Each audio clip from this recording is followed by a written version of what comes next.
Hello and welcome to The Embodied Psyche. My name is Hannah Bernstein and I'm thrilled to be here today with Michal Rogers. Michal is a sex-positive associate therapist. Welcome to the show. Hello, hi, good to be here. Thanks for having me. I'm so glad to have you too. I wanted to start by asking you how you first found yourself drawn to doing this kind of work. Yeah, so ever since I was really young, I think I just knew that I was different sexually than my peers. And it just made me feel very like sexuality was inaccessible to me. And in my early 20s, the first time I had sex, it was really painful for me. And again, it was felt like sexuality was inaccessible to me. And I actually went to my own sex therapist when I was in my early 20s and started to learn what sexuality was for me and how it differed maybe from other people, and started to recognize that sex could exist for me. It just maybe didn't look like it did in the media. And that gave me my power back. Because it wasn't being defined by the world. It was being defined by me and and in the context of a relationship or several relationships. And I feel like that power is something that all of us can own. Eventually, maybe we have to work through trauma, maybe we have to work through whatever we have to work through, but there is something for us to own when it is just learning who we are as humans, as beings. Beautiful. Yeah, let's dive into that a little bit further. Can you talk about that dichotomy, that difference between finding what's personally sexy and what's sexuality in the culture at large? Yeah. So one example. Okay. So for me, when I first had sex, it was extremely painful. And I thought, oh, this is probably normal. I've heard that it's painful the first time for women or for vagina havers. That's a normal thing. And it just kept hurting. And then I thought I was defective. And the truth is, I believe they said 25 to 30% of women will experience pain during intercourse, or vulvodynia or vaginismus or some sort of disorder that causes pain during intercourse. And I had no concept of that. All I knew was that Jeremiah song, Birthday Sex, was really big. And I remember crying when it came on because I was I'm never going to be able to have birthday sex. That's not going to be me. And the culture telling me that sex was pole dancing and sex was moving my hips in a certain way. And sex was being sexy was, being able to do a strip tease for my partner. And feel confident and sultry. And that wasn't something that I owned. My hips didn't move in the way that they did in the media. And I didn't feel sultry when I tried to do a strip tease. I felt silly. I felt playful. And I thought that being silly and playful in the bedroom was a turnoff because it wasn't serious and sultry. And I think learning my own sexuality in a relationship and individually alone, it can be silly, it can be goofy, it can be messy, it can be anything that I am, it can be, which kind of relieves some of the pressure of performance and makes it a lot easier to have a good time. Amazing. Thank you. On this show, we sometimes talk about embodiment, what it means to be fully present in your body and awake and inspired and alive. I'm wondering whether you associate any of those kind of feelings of flow and present moment pleasure with what you're talking about when you say this genuine personal sexuality. Oh, absolutely. Absolutely. For a number of reasons that I could probably go into for too long. But when we're in a state of mindfulness, when we're in a state of being embodied, when we're in a state of being here, we're able to see what's pleasing to us. We're able to see what's not pleasing to us. And we're able to kind of adapt and cope with that because we are noticing everything. And when you look at things like kinks or alternative sexuality, there's a lot of research pointing to that one of the benefits of kink for people who are kinksters is that when you're playing with sensations, it forces you to be in the here and now. When you're playing with pain, it forces you to be in the here and now. Your brain can't drift to a million different places, so you're able to fully experience the pleasure or the pain or the anticipation, any of those things. And as we start to become fully embodied and we start to really know what we desire and be able to put words to that, we're able to, fully experience the moment and what's happening. Fantastic. Yeah. I'm wondering if we can talk a little bit about that, about kink. I understand you're a kink positive therapist. What do you notice for, say, your clients as they're contending with desires they have that may not be mainstream? I'm a kink knowledgeable therapist. And one of the things you'll notice with kink is that the representation of it in the media, again, when we're talking about like media representation and what examples do we have of something around us, there aren't that many that aren't either making fun of it, supremely unhealthy, or again, kind of in through the lens of like a pornographic sexuality. And that's fine, but that's not everybody's kink, right? There are some people whose kink literally is just getting to color in a coloring book and be taken care of by an adult-like figure. And there's not even a sexual thing happening, or like sexual in the way we think of sexual. There are people who just want to rub somebody's feet. There are people who want to be hypnotized or role play hypnosis. And so the idea that this has to fit within the context of sexuality as seen around us, when there's no compulsion or identification with it as even being sexual sometimes, can be really difficult for people because they're like, this is what I've been craving since puberty or even before, usually before. And I guess it's about sexuality, but I don't want to have sex when I'm doing it. So what does this mean for me? And being able to put words to that and define that and recognize I'm not crazy, I'm not strange, I'm just me. And each and every single one of us is different. And, you know, as long as we're doing things within the context of a consensual relationship, or relationships or solo, but with consent, all is fair game. Cool. I'm curious about how people make that transition between identifying something that is pleasurable for them, that either like turns them on or is some kind of need that they want fulfilled, and then negotiating that within the bounds of their relationships. How do you see people doing that work? It can be really tricky, especially if you're with someone who doesn't have the same desires. So a lot of that is a give and take. I think it really starts with knowing what you need. And knowing what you need is some of the hardest work, because when you know what you need and you have words for it, it's a lot easier to ask for it, right? Obviously. One thing that I often recommend clients do is like, write your erotic script, write what's going on in your head when you're masturbating, write it down, write down the story, like write it all out, because a lot of times we're expecting our partner to say, or our partners to say certain words, certain lines, certain things, and they have no idea. But if I write down like an erotic story that like plays out my deepest fantasy, and then when I'm ready, I share that story with my partner, I'm literally giving them the key to me, to my inner story, to possibly my orgasm, if that's the thing that I'm going for, you know? So that's I think a really good exercise at just starting, like, here's what I like, here's what I need. And then from there it becomes, you know, what do I want in fantasy? What do I want in reality? Because those things are not always the same. And then a lot of complicated conversations that are hopefully a lot of fun.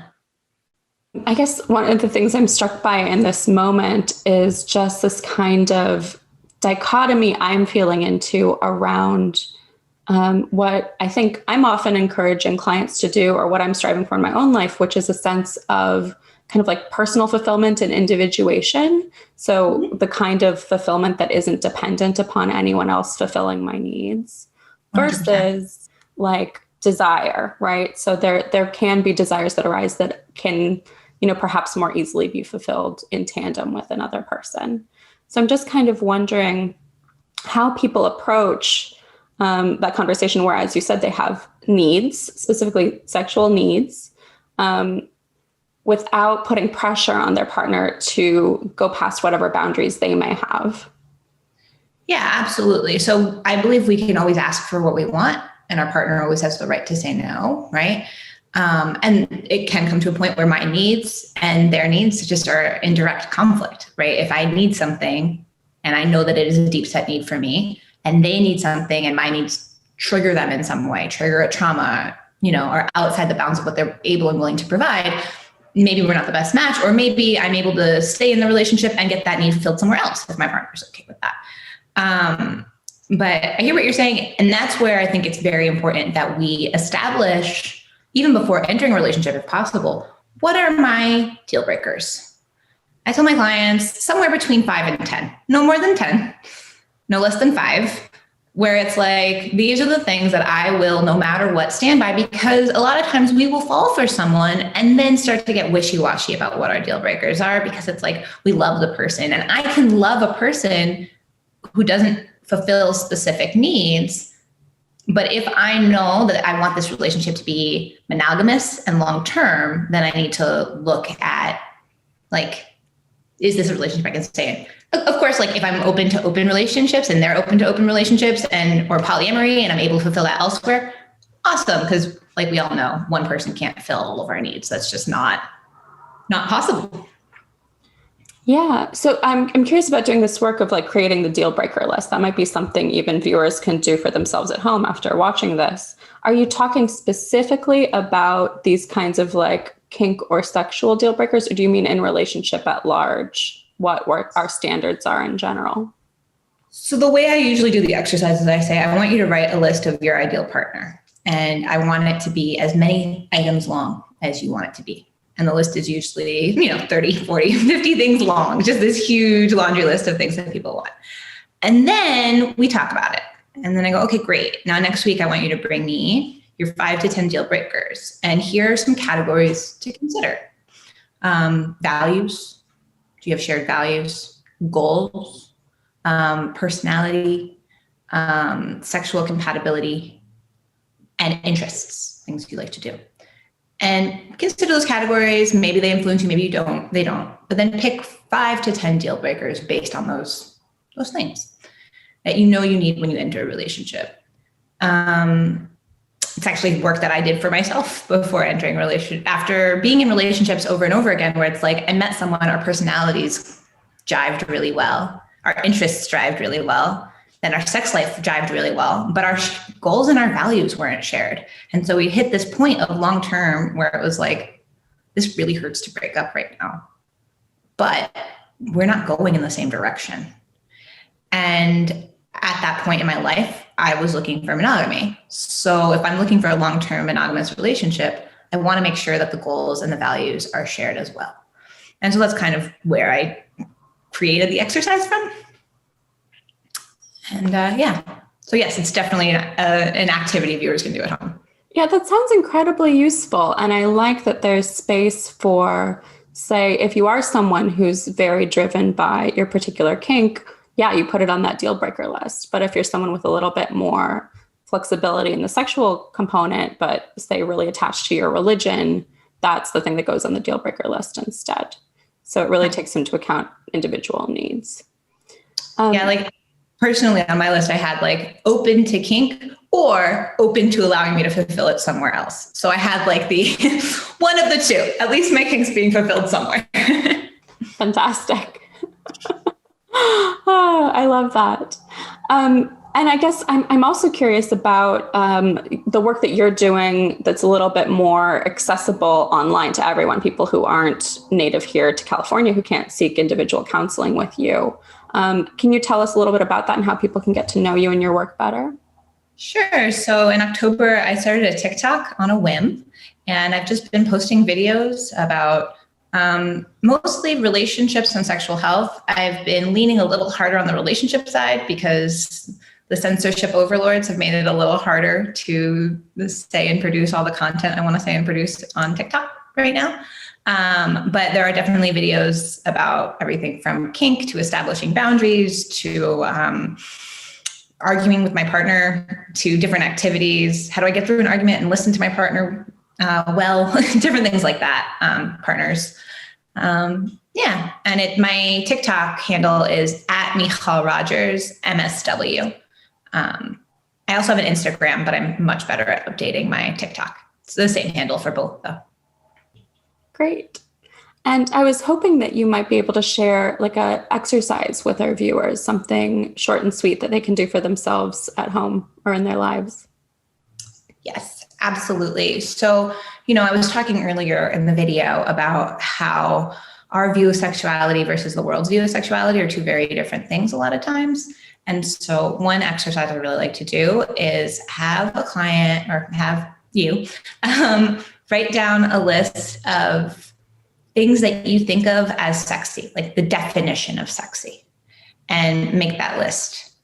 And then I want you to make a list of like the 10 times you felt best in sexual situations or intimate situations. What was happening during the 10 times that you felt the most intimate, the most seen, the most connected? And start to maybe see if there's a shift in what sexy means to you. Oh, that's fascinating. Wow. Because immediately, as you said those things, a few things came to mind when you mentioned either category.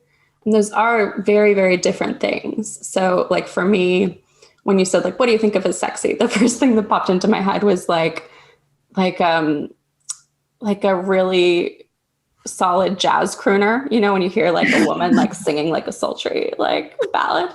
I love that. I think that's sexy. But then when you mentioned like, when do you feel the most connected? When are those moments of intimacy arisen, like literally in life? And the immediate memory that came to me was this time pretty early on in my sexual history. I was in my early 20s when I, for whatever reason, felt kind of emotionally flooded in the midst of sex. And I really wanted to disengage, but I felt kind of some kind of like conformist pressure to continue, like not to displease this at the time new boyfriend of mine.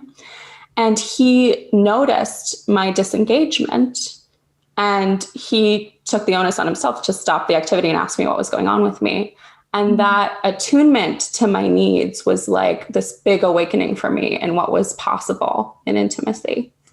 Absolutely. And like, I don't know, the first thought that came to my head was a lot less classy than yours. It was like a Britney Spears music video. Like that was what came to my head. And like, I feel like you take those images and you compare them to that real life intimacy, that rawness, that ability for someone to like tap into you and feel you and be open with you and like be here, right? Like, I'm not saying there's not something to the performativity of sexuality. I think that's wonderful and I think it's fun. But I think we have to remember that it is oftentimes very performative. Mm-hmm. Yeah. And I think it's really interesting. I personally get kind of fascinated by the psychological histories of famous figures. Sometimes I love reading like biographies. And one of the, I think, kind of tragic but fascinating figures many people have connected to is Marilyn Monroe.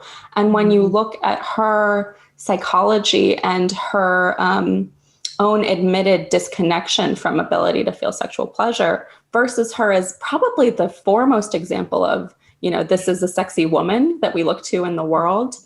The fact that someone can be performing that degree of sexuality but not be in touch with it in that present physical way is, I think, fascinating and tragic.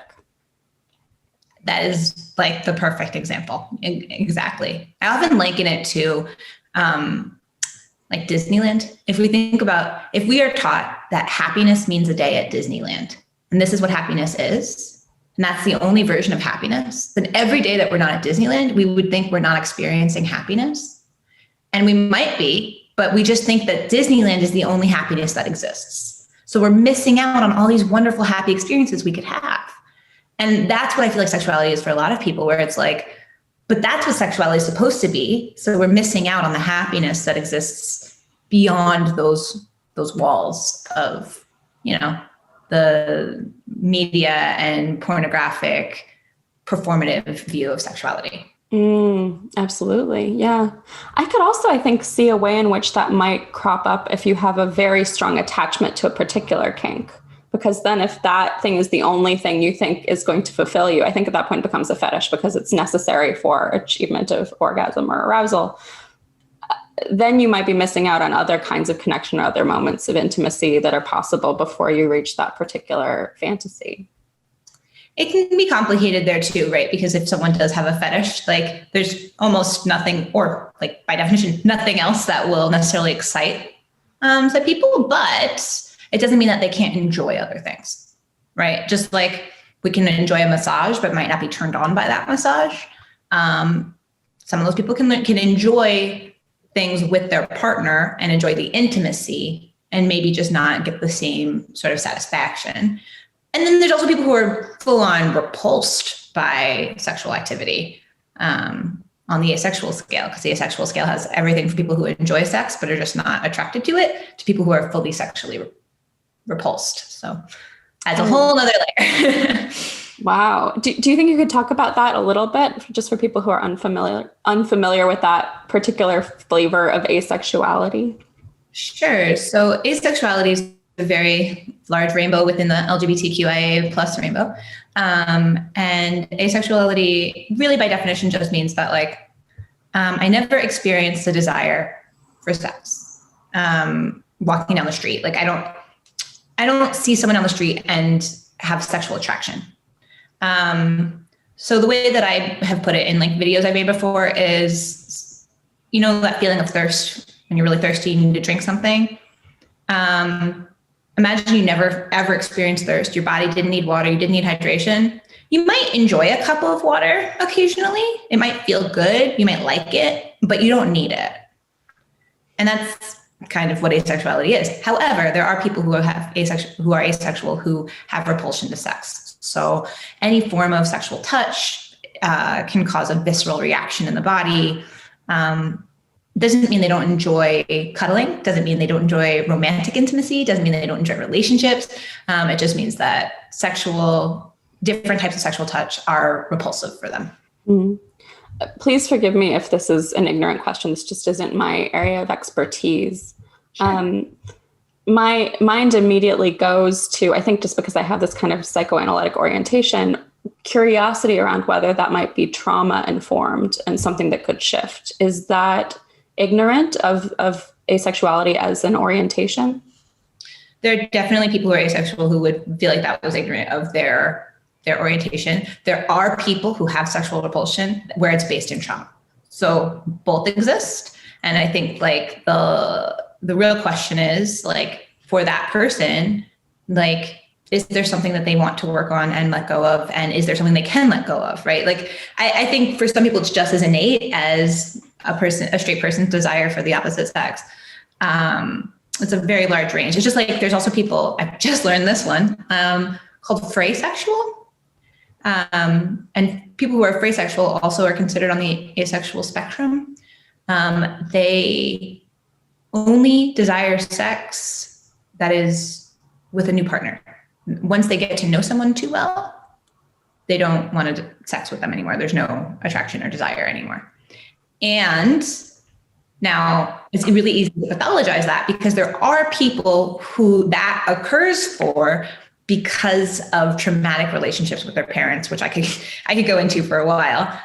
So knowing like who is someone that has trauma, and that's what this is about, or who is someone where this is just their orientation and it has nothing to do with trauma, really just comes to a question like, is this problematic for you? Or is this, or for other people? I mean, if someone's phrasexual and not disclosing that to their partners, they might be going around causing a lot of hurt feelings. Happens a lot because most phrasexuals don't know they're phrasexual in the beginning because they don't know that's a thing. It's just like they're into a relationship, they love someone, they fall in love, they have great sex, the sex disappears and they don't know why. And a lot of times it'll feel almost incestuous to have sex with that partner because they see that partner as, no, I love them. Like they're like family for me. Why would I have sex with them? Is kind of the body's visceral reaction. Yeah. I mean, it's interesting because I guess with my training and my orientation, I really like looking at attachment style, and I hear that. And again, I immediately think something like perhaps disorganized attachment, where you feel anxiously attracted to someone until they return your affections. And then once it's reciprocated, you get so nervous. It's like that quote about not being a member of a club that would want to have you. It's like, if someone loves me, there must be something wrong with them. And then you run away, right? So that would be like something I would want to work on in therapy and help them. But it sounds like you're saying for some people, this is more like an identity than a trauma-based response. Yeah. And then I was reading Esther Perel's book. I forget which one, but it was an Esther Perel book. I don't think it was Mating in Captivity. I think it was another one. But she was talking about that she had a client and he had that happen where he felt like if he was to have sex with his wife, it would feel incestuous. And she linked it back to trauma that he had experienced, in that like he basically was protecting his mom and became like the man of the house. And in a lot of ways, there was like that familial role where he almost became a partner to his mother in a way, and that he was taking care of her and taking care of the household, and how that carried over into his adult life. And so, you know, different theories, different perspectives, different lenses. I think really it comes down to, how long has the person been experiencing that type of attraction? Is there a history of trauma? Is it something they want to change? Like, I'm really not quick to pathologize, right? Like, because so much of my sexuality has been pathologized in my life. And I know that there is, I don't have, thankfully, a history of sexual trauma. But for someone to look at what my desires were, or to someone to look at the fact, like when I had pain on sex, doctors would always ask, like, do you have a history of trauma? No, it just hurts. So I'm also a big believer in when clients tell me about themselves, I believe them.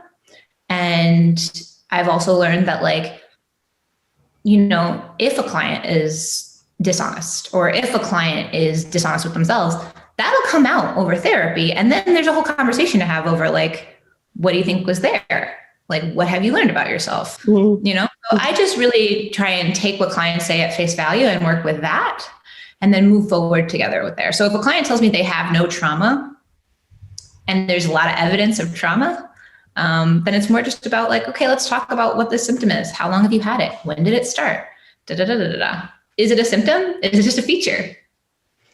Yeah, that makes a lot of sense to me. And I try to move away from pathologizing people as well. I guess my thought is just, if people are coming to me for therapy, there tends to be something they want to shift. And it's not always useful to diagnose that or say it's wrong, but to move toward a pattern where there's more peace and pleasure in their lives. That's, I think, what I'm aiming for. Totally. And it's hard too, because the truth is, like, with any kink, with any desire, with any orientation, we will never know the source or the reason for the most part. So it's really just like, the truth is, most of the stuff about our sexual life is engraved in our brain, and it's really hard to unengrave that. What we can do is create new pathways. We can't like take away the pathways that already exist, but a lot of times we can create new ones.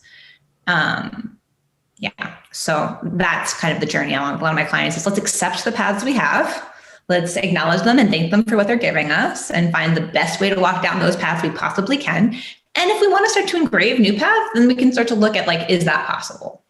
And what might be something that someone would want to add in that way to develop these new neural pathways?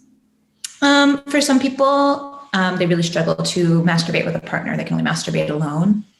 If you want to be able to like masturbate with your partner present, or you struggle to orgasm with a partner present, kind of titrating, like little doses, little more and more each time, is a way to do that. So what I mean by that, first I masturbate with my partner in the household, but maybe not in the bedroom.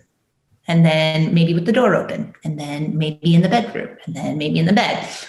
Just kind of building my way up to being able to have them in the bedroom with me. So that my fear and my sexual breaks aren't being triggered. That makes sense. Yeah. So it seems like maybe certain things that have to do with building that mutual desire, like if it's something a partner is requesting, we can see whether there are gentle ways of increasing the presence of that in our lives to increase intimacy. Yeah. And also sometimes you can also like tell a story about your own fetish that fits the layout of your partner's desires too. So, you know, our imagination stays in our head. We can always like engage, like the brain is the biggest sex organ, you know, you can always engage that imagination to help, you know, erotically like lubricate the interaction. Fantastic. I'm wondering if we can also flip to perhaps the perspective of a partner who's not a kinkster, but dating a kinkster. Mm-hmm. Let's say someone is being approached for the first time with that conversation where their partner is disclosing a kink, or maybe the non-kinkster even just suspects their partner has a kink. How would you encourage that partner to be accepting and loving and handle that well? I think as a non-kinkster, it can be really jarring sometimes, depending on what your partner's kink is and how much familiarity you have with kinks in general. So I think a really good place to start is just saying, like, thank you for being vulnerable with me. Thank you for sharing. The onus is not on you to take it on right then and there. The onus on you is just to listen and be open and be thankful for their vulnerability. From there, it's about learning. So from there, it's about, like, if you're open to it, if it's not something that completely turns you off in a way that is unpassable for you, then maybe like asking, would you be willing to share some of the erotic stories you read or some of the porn you watch? Would you be willing to share that with me? I would suggest reading or watching it on your own first. So if you have any sort of adverse reactions, you can do that alone in a way that doesn't shame your partner. Because when it's not your kink, that can be uncomfortable for you the first time. And then doing some research and exploration on your own. And then when you're at a place where you can come from a non-judgmental space and you've educated yourself, you know a little bit more, then having a conversation about, like, so tell me more about, like, what you want. Tell me, like, what really works for you. Let's talk about how safe words work. Let's talk about being safe. Can we go to a workshop together or a Zoom online workshop together so I can learn a little bit more? That's a really good place to start. So it sounds like you're encouraging that non-kinkster partner, if they do have feelings of revulsion or judgment that come up for them, to process that elsewhere, not with the kinkster partner. I personally think that's the best way to do it, because, like, our initial response is human and totally valid, but I don't think that we need to necessarily subject our partners to our revulsion, especially because it's really hard as a kinkster to say what you need. It's, different than what society expects of you, and you've dealt with a lot of that your whole life. So, and it's also totally valid to say, like, this is not something I'm ever going to be able to provide for you. I'm sorry. And then see what that means for the relationship from there. Wow. Yeah. These are kind of brave turning points in relationships to get to this level of truth and intimacy. I was in one relationship once where my partner literally, that's basically what we did. He sat me down. He's like, I'm not going to be able to do this for you. What does that mean for us? And then I said, well, either you let me get it somewhere else or we're not going to work. And we just ended it on very friendly terms. So, okay. Bummer. That's fascinating. How were you able to move through that experience without internalizing any of that as judgmental or shameful, or like that being something wrong with you and your needs? I think I had gotten to the place, I think earlier in my sexual development, I don't think I would have been able to, but I'd gotten to the place where I had met other people with my kink. I had a community. I knew I wasn't alone. And I just learned that this is what I need. And there's nothing wrong with that. And thankfully, he wasn't saying there was anything. There was one point where he was saying there was something wrong with it. Let me take that back. For the most part, though, at this point in the relationship, he'd gotten over his stuff around it because he had his revulsion moment. And he just was like, he tried. He put in his effort. He gave it the good old college try. And it wasn't for him. So it just became like, okay, well, it's been a good 10 months. Nice to meet you. Shake hands, walk away kind of thing. And I think it's just great and evidence of the healthy work that you had already done, that you were able to, from there, just accept it with grace and have faith that someone else would be able to fulfill those needs for you. Yeah, I'm grateful for that. And I've also come to learn that, like, loneliness inside of a bad relationship is infinitely more lonely than being single. Mm. I'd much rather be single and happy than lonely inside of the wrong relationship for me. That makes a lot of sense. And I think that there are some people out there living with that right now, especially people who might have desires that they keep hidden, that they're afraid to share with their loved ones. Absolutely. And like right now, during quarantine, this is a whole nother conversation when it comes to loneliness. It's like a whole nother paradigm, unparalleled. So I've seen it a lot. People are staying in relationships longer than they probably would have because people don't want to be alone. And yeah, it's really hard. I don't think there's a right answer to that right now. Right. Yeah. And it can be an especially jarring time to change households and to deal with those logistics when safety is an issue with that. Yeah. And then there's just emotional and social safety too. Like, how do we deal with breakups? We go to our friends, we hang out with people, we go out into the world, or maybe we cry alone, but still there needs to be some connection. And so it's a really hard time for relationships, for everybody. I mean, who's it not a hard time for? But especially, I mean, for anyone taking COVID seriously. Absolutely. Yeah. Well, thank you so much for this introduction to the world of kink. I really appreciate your thoughtful and compassionate way of navigating that, both for people who are kinksters and those who are not. Thank you so much for taking the time for this interview today. Yeah, thank you so much for having me on. It's wonderful. Thank you. You're so welcome.